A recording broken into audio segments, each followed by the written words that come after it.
어르신들, 미국이 기준금리를 다시 내렸다는 소식 들으셨을 겁니다. 그런데 이런 뉴스는 말이 어려워서 나랑 무슨 상관이 있나 싶으실 때가 많죠. 오늘은 이 내용이 우리 생활과 지갑에 어떤 영향을 주는지 어려운 말 하나도 없이 천천히 풀어서 설명해 드리겠습니다. 1. 미국이 왜 금리를 내렸는지 쉽게 정리해 드릴게요. 요즘 미국에서는 일자리가 조금씩 줄어들고 있습니다. 사람을 새로 뽑는 회사가 예전보다 적어지면서 경제가 약해지는 것이 아니냐고 걱정하는 목소리가 나왔습니다.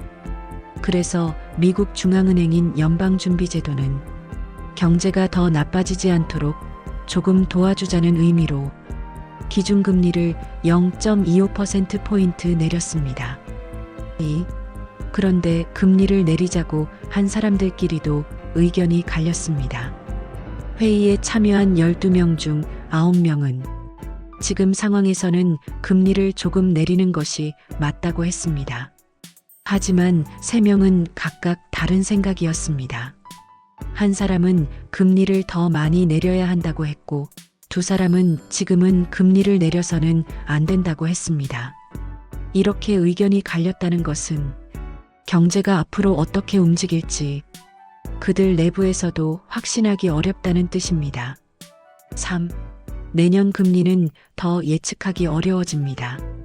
지금 의장인 제롬 파월 의장의 임기가 내년 5월에 끝납니다. 그래서 미국 대통령이 새로운 의장을 임명하게 됩니다.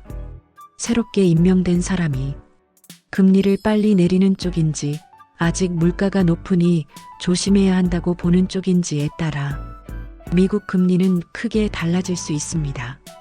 그래서 많은 전문가들은 내년 금리 흐름은 올해보다 더 예측하기 어렵다고 말하고 있습니다. 4. 이제 가장 중요한 부분입니다. 우리 생활에는 어떤 영향이 있을까요? 우리나라 금리는 지금 2.50%입니다. 미국이 금리를 내리면서 우리나라와 미국의 금리 차이가 조금 좁혀졌습니다. 이 금리 차이가 왜 중요하냐면요.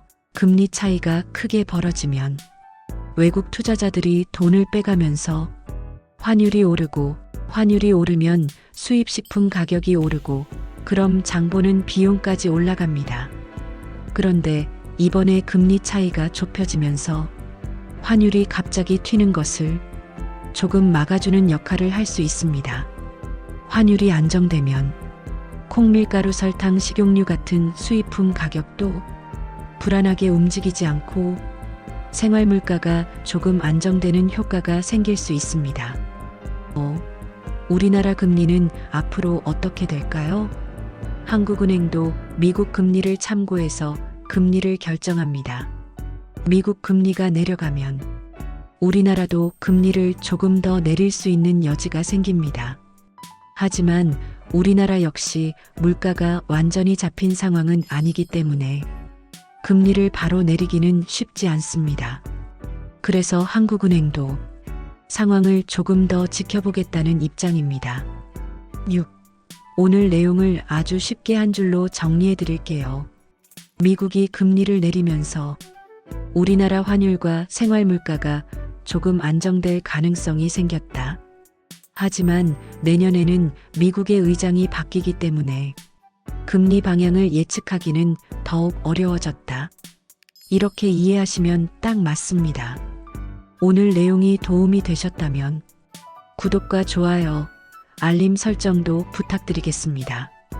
어르신들께 꼭 필요한 뉴스만 골라서 가장 쉽게, 가장 정확하게 전달해 드리겠습니다.